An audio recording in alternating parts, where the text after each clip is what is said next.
Naanị otu ihe jọkarịrị isi bụ mmadụ inwe anya mana onweghị ebumnobi.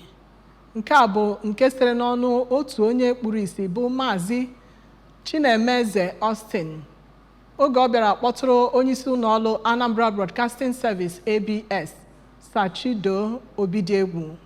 Onye nta akụkọ anyị Blessing Dennis gara n'ebe ahụ ma wetara anyị akụkọ a.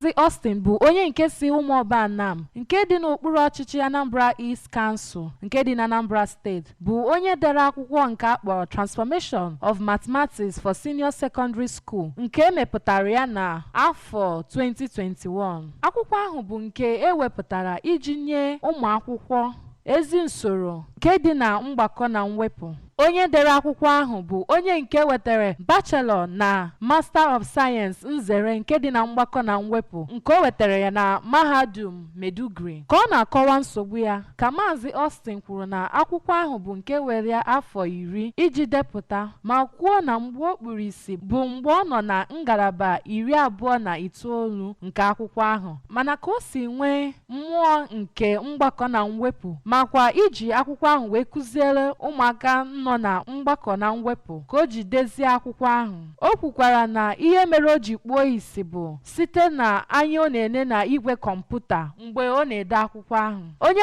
mgbakọ na mwepụ ahụ yọziri ndị nọ na ogogo mmụta, ndị nọ na gọọmenti nakwa ndị ọrụ na-eru n'okwu ka ha nyere ya aka ka ọ fụọkwa ụzọ ọzọ site na soldering. Na nzaghachi ya, ka onye isi ABS bụ Sachido kọwara Maazị Austin dịka onye maara akwụkwọ nke ọma, nwekwa ihe ọ ga-enye obodo, ma kwuo na ndị Naịjirịa maka ha si abịakwute ndị enwere ọka ọra ha maka na ha kwenyere na ịkwalite mmadụ. O tinyere ọnụ wee kpọkuo mmadụ niile ka ha nyere Maazị Austin aka, nke ọ kọwara na ọ bụrụ na ọ fụba ụzọ ọzọ na ọ ga-ede akwụkwọ nke ka nke a nke ụmụ akwụkwọ ga-erite erere nakwa obodo Naịjirịa site na ụlọọrụ ABS nke dị n'Awka. Abụ m Blessing Dennis maka akụkọ ụwa ABS.